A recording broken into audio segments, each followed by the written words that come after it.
Salam Nabi.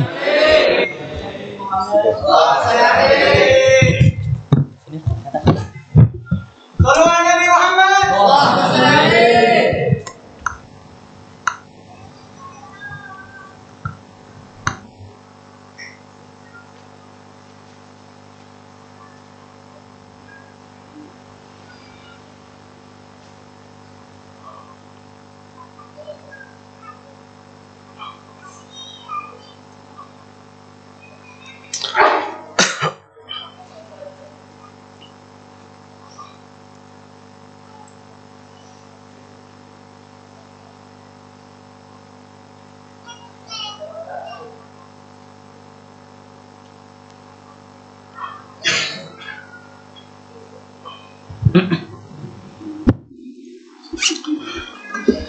Suaranya mantap aja Ustaz.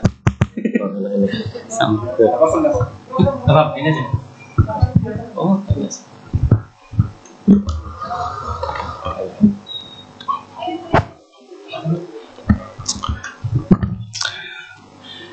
Assalamualaikum warahmatullahi wabarakatuh. Bismillahirrahmanirrahim. Alhamdulillahilladzi hadana lihada wa ma kunna linahtadiya laula an hadanallah.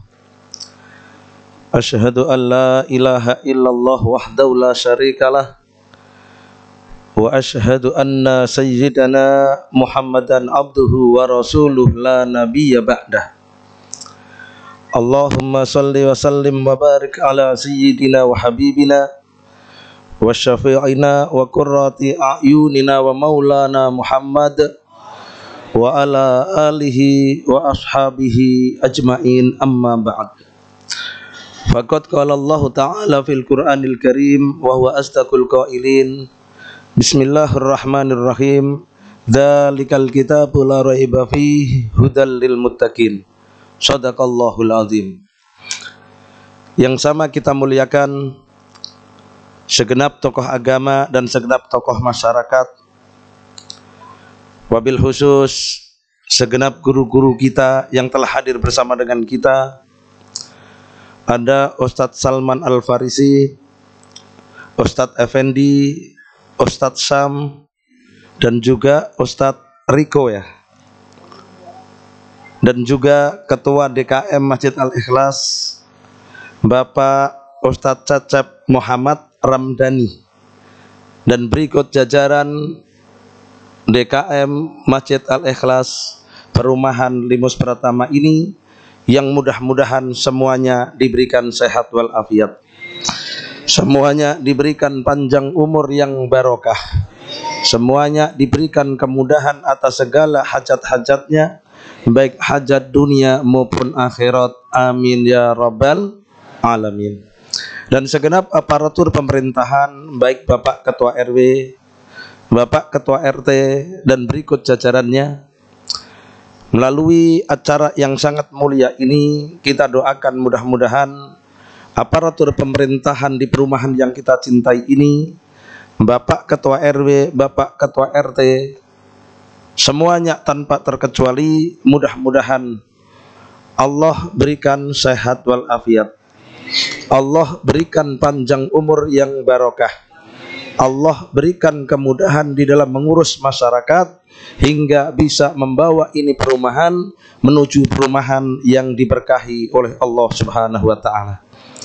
Dan segenap hadirin hadirat para jamaah sekalian rahimakumullah, puji dan syukur sama-sama kita panjatkan kehadirat Allah Subhanahu wa ta'ala, yang mana pada sore yang mulia ini, tepatnya di hari yang ke-18 daripada bulan suci Ramadan tahun ini, Allah Subhanahu wa ta'ala kumpulkan kita dengan satu niat dan tujuan yang mudah-mudahan seperti nama masjidnya, dengan niat dan tujuan yang ikhlas untuk saling bertemu antara satu dengan yang lain, untuk saling bersilaturahim, terlebih-lebih di masjidnya Allah Subhanahu wa ta'ala.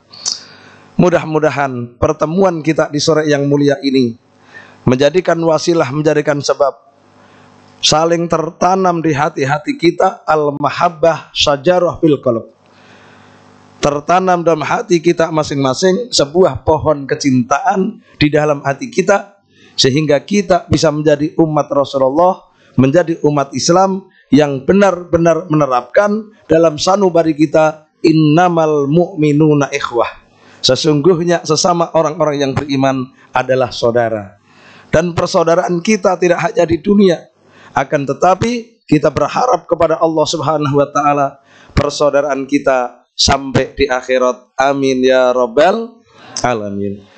Salawat berserta salam tentunya dengan ungkapan bilisan Allahumma sholli ala sayyidina Muhammad wa ala ali sayyidina Muhammad. Mudah-mudahan selalu terlimpah, selalu tercurah kepangkuan junjungan kita, junjungan alam kekasih Allah, manusia yang selalu kita harapkan syafaatnya kelak di yaumil qiyamah. Junjungan kita Nabi besar, Nabi Agung Muhammad sallallahu alaihi wasallam, berikut keluarga dan sahabatnya, dengan harapan doa yang selalu kita harap, doa yang selalu kita panjatkan, doa yang selalu kita mohon kepada Allah Subhanahu wa taala. Mudah-mudahan diri kita, keluarga kita, seluruh keturunan kita, ayah dan ibu kita, para mertua kita, guru-guru kita, kelak di yaumil qiyamah digolongkan oleh Allah masuk golongan hamba-hamba Allah yang akan mendapatkan syafaat yang agung dari junjungan kita Nabi besar, Nabi Agung Muhammad sallallahu alaihi wasallam. Para jamaah sekalian rahimakumullah, alhamdulillah sampai saat ini doa kita diijabah oleh Allah Subhanahu wa taala. Kenapa saya katakan doa kita bersama diijabah oleh Allah? Karena dari waktu masuk bulan Rajab, apa doa kita? Allahumma barik lana fi Rajaba wa Sya'bana wa balighna Ramadana wa hasil maqasidana. Kita memohon kepada Allah masuk bulan Rajab, baik kita berdoa sendiri maupun kita mengaminkan doa dari para guru-guru kita. Kita berharap kepada Allah, berkahilah kami di bulan Rajab, berkahilah kami ya Allah di bulan Sya'ban, dan sampaikanlah kami ya Allah di bulan suci Ramadan. Dan alhamdulillah saat ini kita sedang berada di bulan suci Ramadan. Jadi doa kita diijabah oleh Allah Subhanahu wa taala. Masuk bulannya Allah, bulan Rajab, kita minta diberkahi. Masuk bulannya Rasulullah, bulan Sya'ban, kita minta diberkahi. Lalu setelah berkah-berkah, kita minta agar disampaikan oleh Allah di bulan suci Ramadan, bulan yang penuh dengan rahmat, bulan yang penuh dengan ampunan, bulan yang dimana siapa saja bertobat kepada Allah, tobatnya akan diterima oleh Allah. Yang mohon ampunan kepada Allah akan diampuni oleh Allah. Yang berdoa mohon kepada Allah akan diterima doa-doanya oleh Allah Subhanahu wa taala. Keistimewaan daripada bulan umat Rasulullah sallallahu alaihi wasallam yaitu bulan suci Ramadan. Adapun di bulan Ramadan ada acara-acara seperti ini. Ini acara-acara yang sangat luar biasa para jamaah. Coba kita buka sendiri-sendiri terus di rumah masing-masing. Nggak mungkin kita bisa kumpul seperti ini. Makanya orang-orang tua dulu itu memberi nasihat. Kalau kau nak jarang ketemu sama kawanmu, jarang ketemu sama tetanggamu, sama-sama sibuk, jarang silaturahim, akan dengan mudah diadu domba. Makanya kalau Ustadz Sam ini tetangga saya kabupaten nih, orang Jawa mengatakan mudah diadu domba oleh tumbak tutuan. Tumbak tutuan itu apa sih? Orang pengadu domba.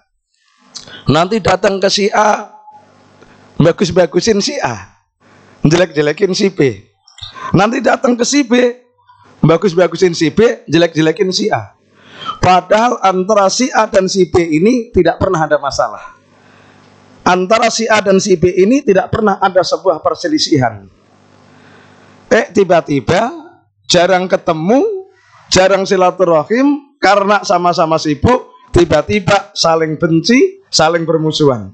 Betul atau betul? Ini disebabkan karena adanya para pengadu domba, istilah orang Jawa bilang tumbak tutukan. Jadi orang yang carmuk ke sana, muji-muji sana, mitnah yang sana. Nanti carmuk ke sini, ya. Nanti muji-muji di sini, mitnah yang di sana. Padahal yang di sana sama yang di sini nggak pernah berkomunikasi. Artinya tidak pernah ada perselisihan, tidak pernah ada permasalahan, tiba-tiba saling benci, saling bermusuhan karena menjadi korban fitnah. Makanya silaturahim seperti ini salah satu benteng untuk membentengi segala bentuk fitnah dan tebaran-tebaran kebencian. Namanya manusia, para saudaraku sekalian, jangankan orang lain, sama-sama satu kandung. Ini orang tua kita punya anak 5 nih misalkan. Ini aja karakternya sudah berbeda, sama-sama dari satu kandungan. Gennya pun sama, tapi karakternya berbeda.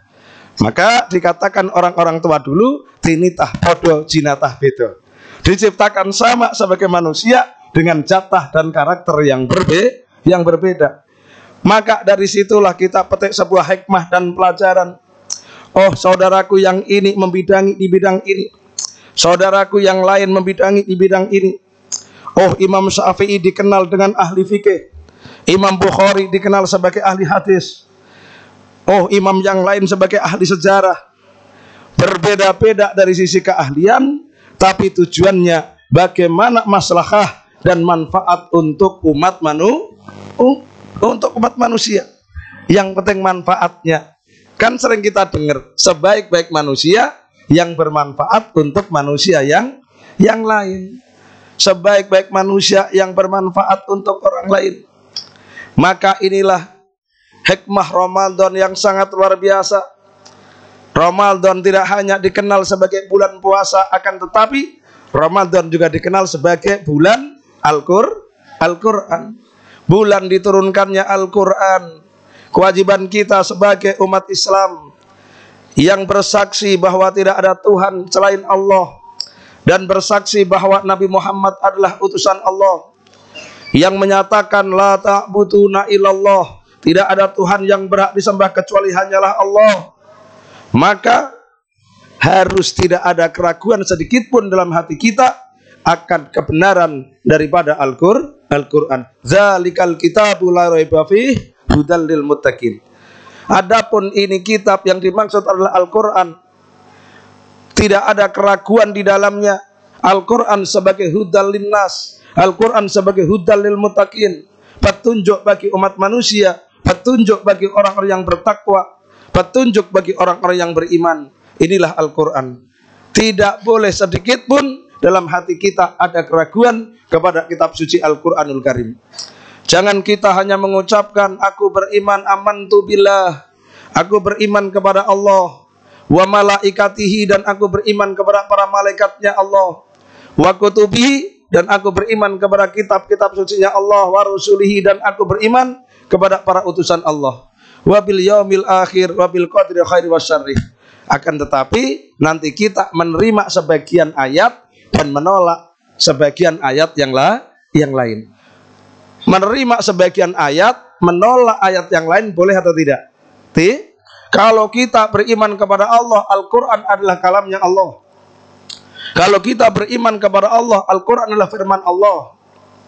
Makanya ketika diceritakan dalam kisah masa lalu, ada sebuah perselisihan, daripada perselisihan atau perbedaan pendapat antara Al-Imam Ahmad bin Hanbal, pendiri madhab Hambali, dengan seorang tokoh atau seorang pejabat tinggi pada masanya, yang dimana Al-Imam Ahmad bin Hanbal ini tetap menyampaikan kepada umat bahwa Al-Quran adalah kalamullah, Al-Quran adalah kalamnya Allah. Akan tetapi ada salah satu petinggi pada zaman itu bahwa Al-Quran adalah makhluk. Apakah Imam Ahmad bin Hanbal menyerah begitu saja? Tidak.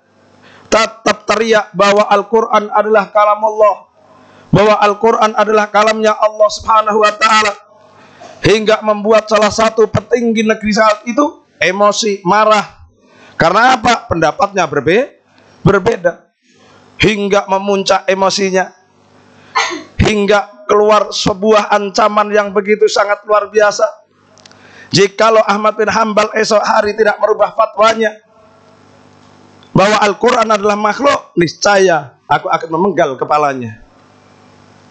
Didengarlah seorang pelayan, hingga pelayan itu lari kepada Imam Ahmad bin Hambal, pendiri madhab Hambali yang kita kenal sebagai Imam Hambali. Apakah Imam Hambali setelah mendapatkan informasi itu langsung ngeper, langsung ciut, langsung turun nyalinya? Tidak. Kebenaran Allah di atas segala-galanya. Beliau mohon keadilan kepada Allah, angkat ujung jubahnya, lalu kemudian tadahkan ke langit, berdoa mohon kepada Allah, mohon keadilan kepada Allah. Akhirnya siapa yang datangin malaikat maut? Apakah Imam Ahmad bin Hambal? Bukan, tetapi itu petinggi yang didatangi malaikat maut, yang mau ngancam orang, mau bunuh orang. Ternyata ajal yang telah ditetapkan oleh Allah, tidak ada satupun manusia yang bisa memprediksi. Al-Imam Ahmad bin Hambal tetap panjang umur dan tetap menyampaikan bahwa Al-Quran adalah kalamnya Allah subhanahu wa ta'ala.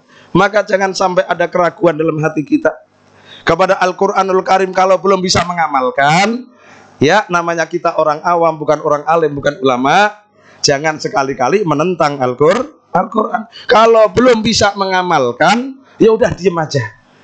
Diem kita adalah keselamatan kita. Diemnya kita, selamatnya kita. Daripada komentar, salah, nanti berbuat dosa. Kalau memang belum bisa mengamalkan. Contoh berkaitan dengan ayat yang berikutnya. Setelah dzalikal kitabul la raiba fihi hudal lil muttaqin. Apa? Alladzina yu'minu nabil ghaibi wa yuqimunas sholata wa mimma razaqnahum yunfikun. Kalau belum bisa menjalankan sholat, jangan menolak perintah sholat. Kalau belum bisa, udah diem aja. Ngintip-ngintip dulu.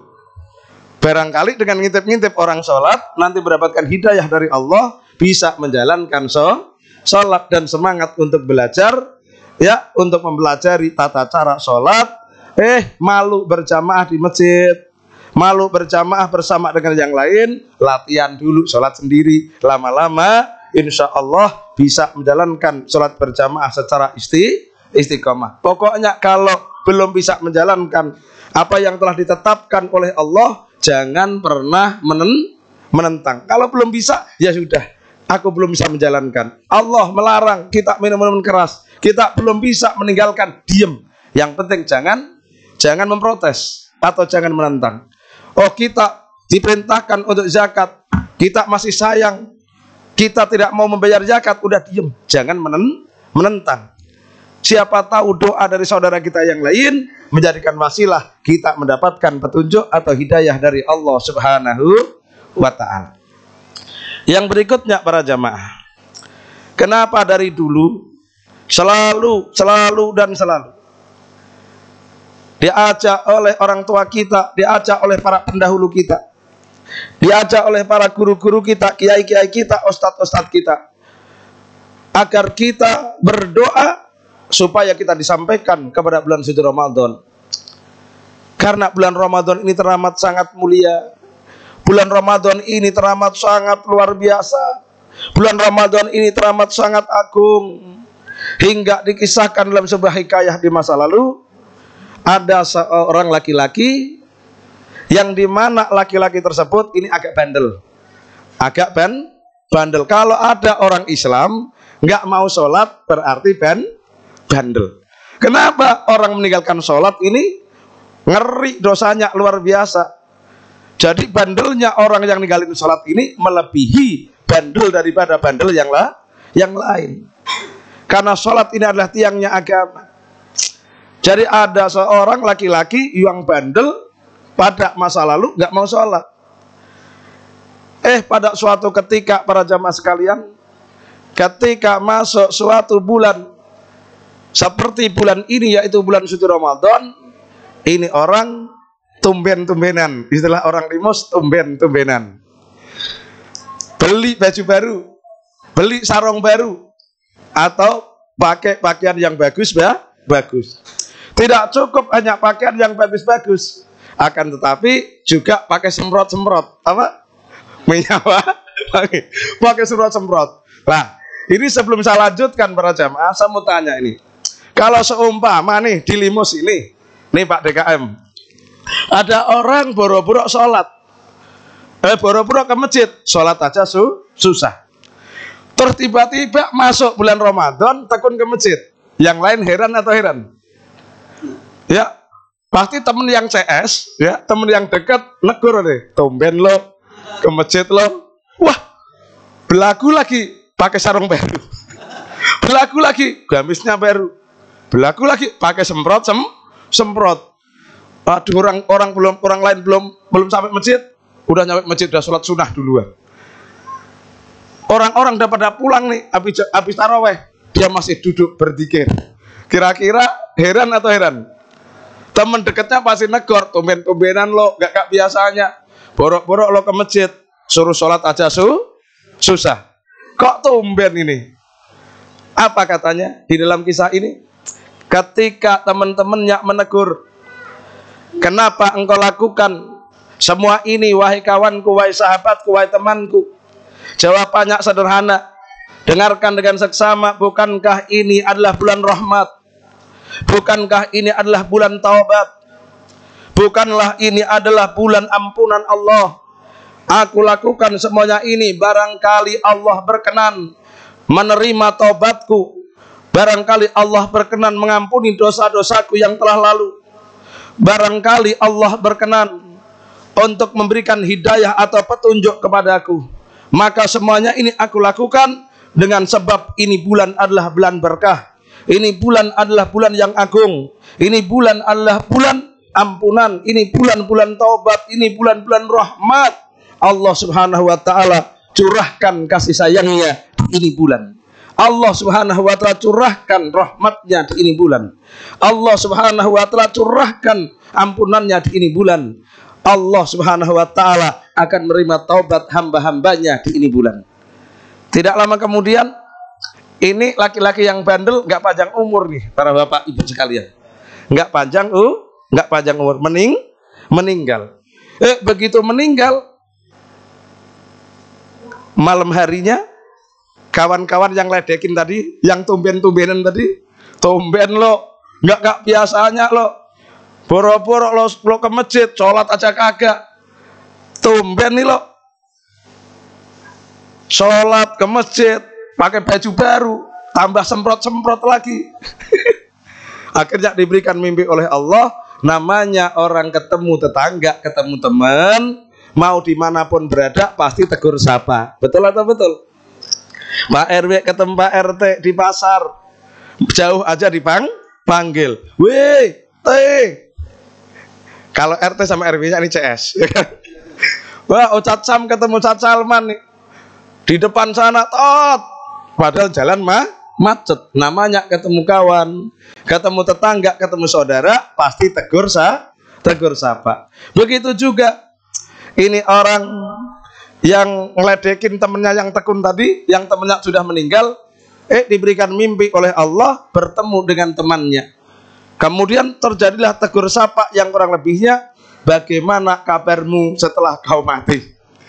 Bagaimana keadaanmu di alam kubur? Bagaimana keadaanmu di alam bariyah?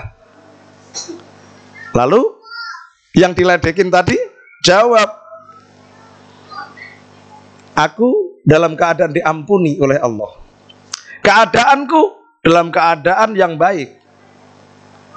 Allah telah mengampuni dosa-dosaku dengan sebab aku mengagungkan, aku hormat atau memuliakan bulan suci Ramadan.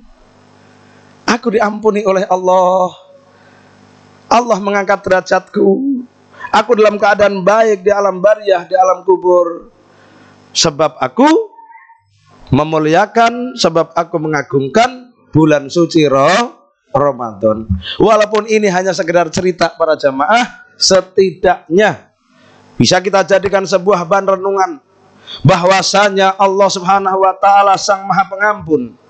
Bahwasanya Allah Subhanahu wa taala innallaha ghafurur rahim.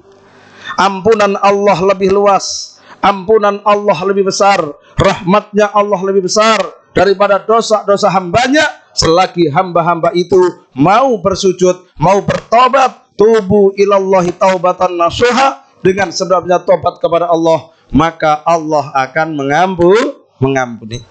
Makanya Al-Imam Hujjatul Islam Al-Imam Abu Hamid Muhammad Al-Ghazali di dalam syairnya yang indah, la khaira fi khairin la yatum, bal syarrun la yatum, khairun min khairin la yatum. Tidak ada kebaikan dalam kebaikan yang sifatnya sementara, bahkan keburukan yang sifatnya sementara itu lebih baik daripada kebaikan yang sifatnya sementara. Makanya kemuliaan manusia, para saudara sekalian, bisa kita lihat di akhir kehidupannya, bisa kita lihat tutup buku kehidupannya.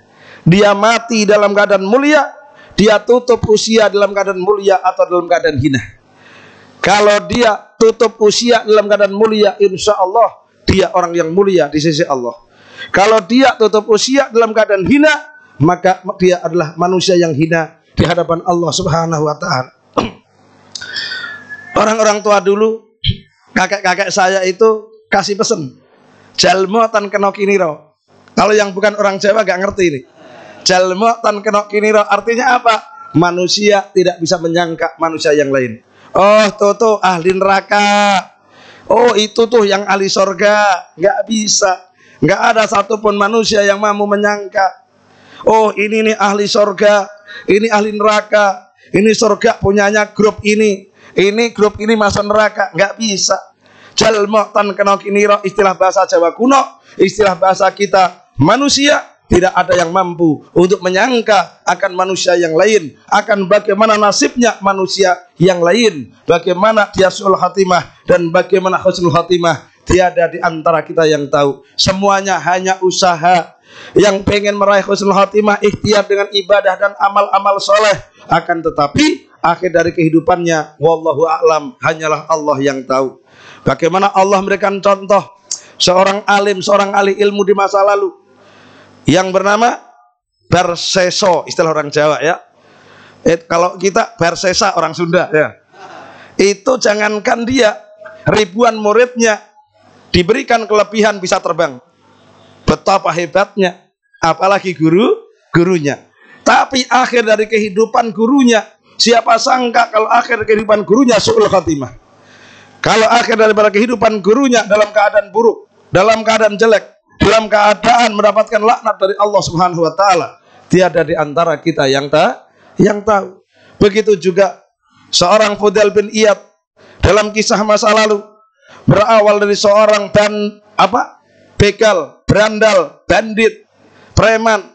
Siapa sangka setelah bertobat mohon kepada Allah, tobatnya diterima, lalu kemudian menjadi seorang ulama besar dan sempat diminta oleh Sultan Harun ar-Rasyid untuk menjadi seorang penasehat kerajaan. Siapa sangka akhir daripada kehidupan Bishr bin Haris, seorang pemabuk kelas kakap pada masanya, akhir kehidupannya dalam keadaan mulia. Maka hanyalah Allah yang tahu itu ahli surga atau ahli neraka. Kita jangan pernah menuding orang lain itu ahli neraka dan menuding diri sendiri itu ahli surga. Kita tidak tahu akhir tutup daripada buku kehidupan kita, mati dalam keadaan mulia atau mati dalam keadaan hina. Tiada di antara kita yang tahu, para saudara sekalian. Maka dari itu, berbuat baik dengan sebaik-baiknya walaupun sebatas kemampuan yang ada. Berusahalah dan berupayalah berbuat baik kepada siapapun. Jangan pernah ada kepentingan apapun di baliknya. Urusan siapapun mau baik kepada kita atau tidak, kembalikan kepada kebijaksanaan Allah Subhanahu wa ta'ala. Maka dengan demikian akan hidup ringan tanpa beban. Siapa yang tidak kenal Imam Malik? Imam Malik sempat berjumpa dengan Imam Ja'far Shadiq walaupun sebentar. Walaupun pada akhirnya Imam Malik harus melanjutkan belajar dengan Imam Abu Hanifah. Dan Imam Abu Hanifah berguru dengan Al-Imam Ja'far Shadiq. Imam Ja'far Shadiq berguru dengan Al-Imam Muhammad Al-Baqir. Al-Imam Muhammad Al-Baqir berguru dengan Al-Imam Ali Zainal Abidin. Al-Imam Ali Zainal Abidin berguru dengan Al-Imam Husain Abu Syuhada. Al-Imam Husain Abu Syuhada berguru kepada babul ilmi, gerbangnya ilmu, Al-Imam Ali bin Abi Thalib, juga dididik langsung oleh kakeknya tercinta, junjungan kita Nabi besar Nabi Agung Muhammad sallallahu alaihi wasallam, juga dididik oleh semulia-mulianya wanita, yaitu Sayyidah Fatimah Az-Zahra binti Nabi sallallahu alaihi wasallam. Al-Imam Malik, sebagaimana kita pahami dan sering kita dengar, punya murid diantaranya Imam Muhammad bin Idris Asy-Syafi'i, pendiri madhab Syafi'i. Ada sebuah kisah yang sangat menarik, Pak saudaraku. Nanti masukkan dalam pikiran, masukkan dalam hati, renungi hayati, dan terapkan dalam kehidupan. Insya Allah hidup ringan tanpa beban. Gerenjelan apa? Istilah Ustadz Sam itu gerenjelan di hati itu akan hilang. Pada suatu ketika para jamaah, anaknya Imam Malik ini pergi ke pasar. Ke pasar. Selama perjalanan ke pasar dan sampai di pasar, itu lihat orang riung. Orang riung itu apa sih? Orang kumpul. Lah, berhenti sebentar didengerin tuh. Ngomongin apa itu orang? Ngomongin bahwa Imam Syafi'i lebih alim daripada Imam Malik. Ayo, anaknya nek atau nek? Anaknya Imam Malik jengkel atau jengkel? Anaknya tahu kalau Imam Syafi'i muridnya Imam Malik. Lalu jalan lagi. Sampai depan sana ada orang riung, orang kumpul. Didengerin, pada nyeritain apa sih orang pada nongkrong itu? Nyeritain bahwa Imam Syafi'i lebih alim daripada Imam Malik. Anaknya tambah jengkel. Sampai di pasar, orang jual beli, ya, antara pembeli dengan penjual, ngobrolnya Imam Syafi'i lebih alim daripada Imam Malik. Anaknya tambah jengkel. Pulang dari pasar, protes sama bapaknya. Pak, istilah orang Rimos ya. Tadi saya ke pasar, Pak. Ada orang ngumpul-ngumpul ceritain Imam Syafi'i lebih alim daripada bapak. Saya jalan lagi, ketemu orang lagi kumpul-kumpul, ceritain Imam Syafi'i lebih alim daripada bapak. Sampai pasar sama orang pada cerita Imam Syafi'i lebih alim daripada bapak. Bukankah Imam Syafi'i itu muridmu, bapakku? Istilah bahasa kita kan. Ya, karena ini orang tua, orang alim yang benar-benar alim, ahli ilmu yang benar-benar ahli ilmu, ya, artinya bahrul ulum, lautan ilmu. Artinya berhati luas, berwawasan luas. Nah, lihat anaknya emosi, diredam agar anaknya tidak tertanam penyakit hati, iri, dengki, dan hasud yang akan menghancurkan seluruh amal-amal kebajikan. Bener nak, lebih alim Imam Syafi'i daripada bapak. Loh Pak, kan Imam Syafi'i muridnya bapak. Iya, itu dulu. Sekarang bapak kesalib, lebih alim Imam Syafi'i. Loh, bener Pak, bener. Anaknya mau emosi, jadi atau tidak? Nggak jadi kan? Karena bapaknya menetralisir. Loh, masa sih Pak? Bener, kalau nggak percaya, coba kau undang Imam Syafi'i. Anaknya berangkat, dalam bahasa orang Rimos, Assalamualaikum Imam Syafi'i. Waalaikumsalam. Kedatangan kami ke sini diperintah oleh bapak untuk mengundang Imam Syafi'i datang ke rumah. Namanya murid zaman dulu, santri zaman dulu, sami'na wa atokna. Kami dengarkan dan kami taati. Tapi terkadang jamaah sekarang sami'na wa fikir-fikirna. Kami dengarkan tapi pikir-pikir dulu. Ini resikonya gimana? Ini untung atau rugi? Tapi kalau santri dulu sami'na wa atokna. Kami dengarkan dan kami taati. Imam Syafi'i datanglah ke Imam Malik dan nginep di Imam Malik. Jadi sepanjang malam anaknya nyelidikin. Namanya ada orang alim nginep, pasti kita penasaran. Saya juga pernah ada pengalaman, ada salah satu orang alim dari Jawa Timur nginep di tempat saya. Ya tak intip juga, ngapain ya ini orang alim ya? Tak intip di lantai bawah, minta pindah ke lantai atas. Dikasih kipas gak kuat, kasih AC gak kuat, pintu buka dikit. Lah kesempatan saya ngintip, pindah di atas, mintanya bantal tumpuk-tumpuk. Kopernya ditaruh di sebelahnya. Ternyata apa? Dia baca kitab, ngantuk bentar, pegang kitab lagi dibaca. Sampai subuh, ya, jamaah subuh. Oh, ini kalau saya. Tapi kalau anaknya Imam Malik dalam cerita yang sampai kepada saya, yang saya mendengar juga dari para guru, ini anaknya Imam Malik ngintip Imam Syafi'i biasa-biasa saja. Habis maghrib nggak kelihatan wirid panjang-panjang. Habis isya nggak kelihatan dzikir panjang panjang. Tengah malam diintip juga tidur. Ya, dan pada akhirnya subuh bangun jemaah subuh. Paginya protes tuh sama bapaknya, Pak, memang kerjaan orang alim itu molor. Apa kerjaan orang alim itu tidur? Loh, jangan seudon dulu anakku. Jangan seudon dulu, jangan prasangka buruk dulu. Coba kau dengar nanti beberapa waktu kemudian, kau akan tahu apa yang dilakukan oleh Imam Muhammad bin Idris Syafi'i di sini selama semalam. Benar, nggak lama kemudian muncullah beberapa kitab karya Imam Muhammad bin Idris Asy-Syafi'i atau Imam Syafi'i. Ketika ditanya oleh orang-orang, wahai Imam Syafi'i, kenapa kau bisa menulis kitab dengan waktu yang singkat-singkatnya? Jawabannya apa? Berkah tidur semalam di rumah guruku. Kira-kira adem atau tidak? Enak enggak? Kalau kita bisa menerapkan hidup seperti ini, insya Allah kita akan menggapai kehidupan yang damai, kehidupan yang rukun, kehidupan yang saling harga menghargai, hormat menghormati, apalagi sesama umat Islam. Dalam Islam ada furu'uddin dan ada usuluddin, ada pokok-pokok dalam agama dan ada cabang-cabang dalam agama. Ketika ada perbedaan pendapat dari sisi cabang-cabang agama atau furu'uddin, ayo kedepankan toleransi, harga menghargai, hormat menghormati, nggak usah berantem. Akur? Setuju?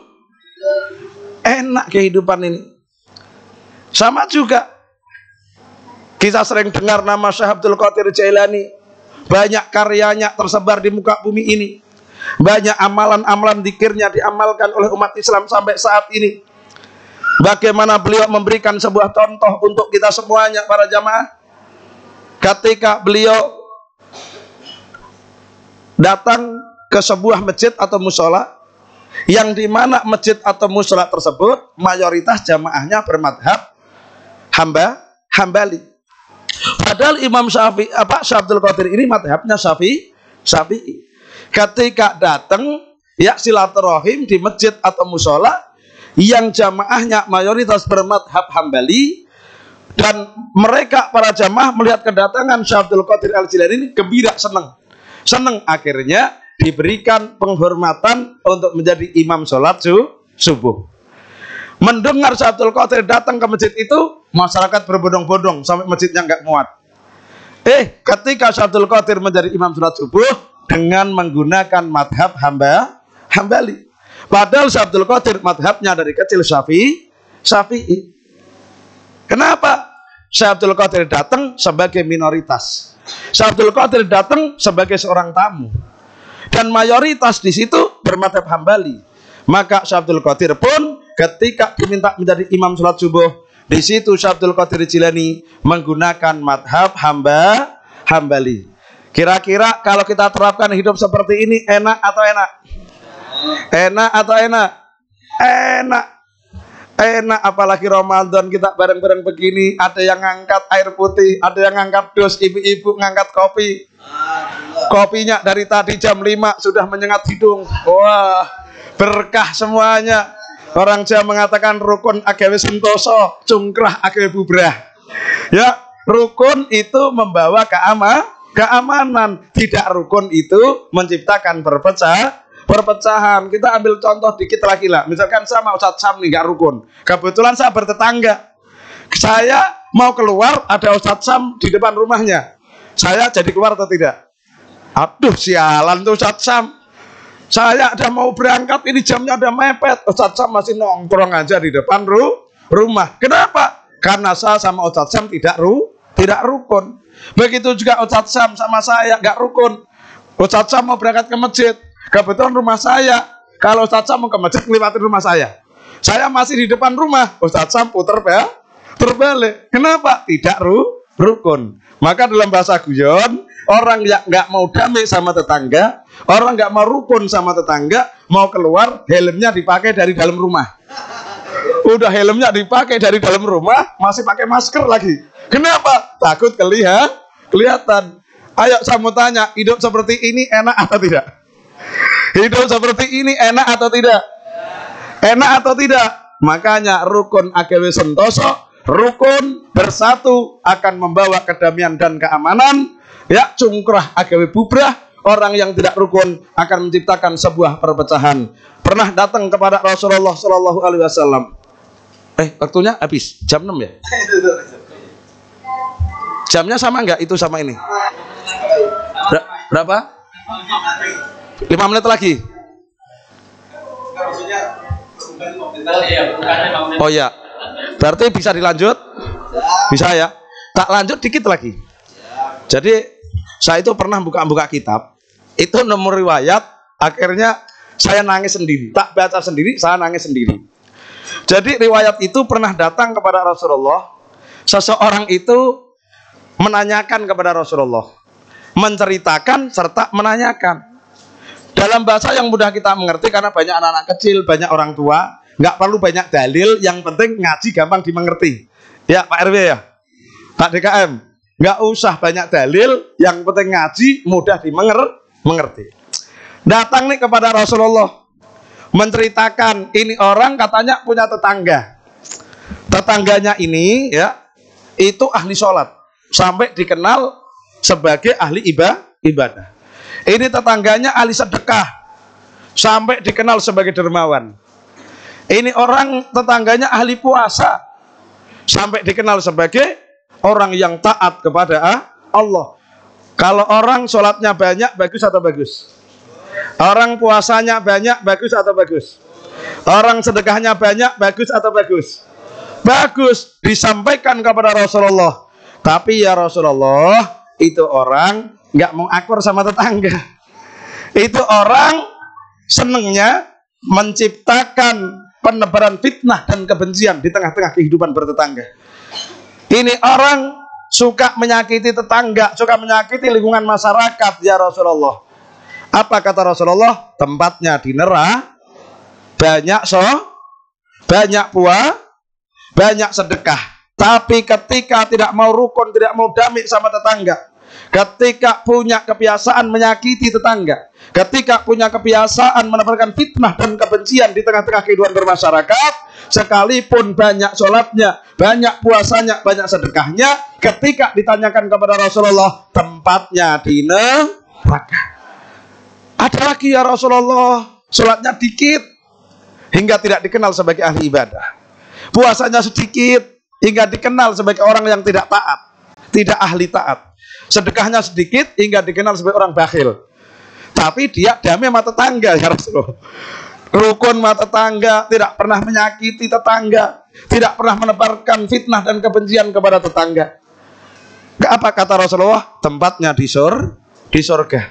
Ini sholatnya dikit, puasanya dikit, sedekahnya dikit. Apalagi yang sholatnya banyak, puasanya banyak, sedekahnya banyak, dan rukun sama tetangga. Wah, mantep. Apa orang-orang bahasa jalannya apa? Top markotop. Sholatnya banyak, puasanya banyak, sedekahnya banyak, masih akur sama tetangga. Maka lebih top markotop. Yang sholatnya sedikit, puasanya sedikit, sedekahnya sedikit, akur rukun sama tetangga, tempatnya di surga. Makanya kembali kepada hati. Sebanyak apapun amal kita, sebanyak apapun ibadah kita, kalau hati kita penuh dengan penyakit, maka jangan berharap ibadah-ibadah kita bisa sampai di hadapan Allah Subhanahu wa taala. Para jamaah sekalian rahimakumullah, marilah kita angkat kedua tangan kita. Menjelang maghrib, menjelang berbuka puasa, insya Allah doa-doa kita akan diijabah oleh Allah Subhanahu wa taala. Kita selalu berharap agar kita diberkahi di bulan Rajab. Kita berharap agar diberkahi di bulan Sya'ban, agar kita disampaikan dalam suci Ramadan. Dan alhamdulillah saat ini kita berada di bulan suci Ramadan, bulan yang dimana setiap doa akan diijabah oleh Allah, setiap permohonan akan diterima oleh Allah Subhanahu wa taala. Ya Allah ya Rabb, menjelang waktu maghrib, waktu berbuka puasa di Ramadan tahun ini, ya Allah ya Rabb, kami hamba-hambamu yang berkumpul di Masjid Al-Ikhlas ini memberanikan diri menadahkan kedua tangan kami mohon kepada Engkau ya Allah. Ya Allah, kami hamba-hambamu yang banyak dengan dosa, kami hamba-hambamu yang banyak dengan maksiat, kami hamba-hambamu yang setiap detak jantung kami selalu berbuat dosa, setiap langkah kami selalu menggali lubang-lubang neraka, setiap pendengaran kami selalu menggali lubang-lubang dosa ya Allah ya Rabb. Akan tetapi kami yakin ya Allah, akan kemuliaan bulan suci Ramadan yang dikatakan oleh Rasulmu bahwa Ramadan adalah bulan umatnya, bulan umat Islam. Kami umat-umat Islam yang saat ini berkumpul di ini masjid, ya Allah, ampunkanlah dosa-dosa kami, terimalah segala tobat-tobat kami, dan terimalah segala permohonan kami, ya Allah ya Rabb. Terimalah ibadah-ibadah kami, ya Allah ya Rabb, dan sampaikanlah kami sampai kepada Idul Fitri yang akan datang, dan Engkau meridhoi kami, ya Allah, di Idul Fitri yang akan datang, bagaikan bayi yang terlahir ke muka bumi ini, bagaikan bayi yang tanpa dosa yang lahir dari kandungan seorang ibu. Ya Allah ya Rabb, ya Allah ya Rabb, ya Allah ya Rabb, Rabbana taqabbal minna innaka antas samiul alim wa tub alaina innaka antat tawwabur rahim. Hasbunallahu wa ni'mal wakil, ni'mal maula wa ni'man nasir. Wala haula wala quwata illa billahil aliyil azim. Allahumma barik lana fi syahri Ramadan.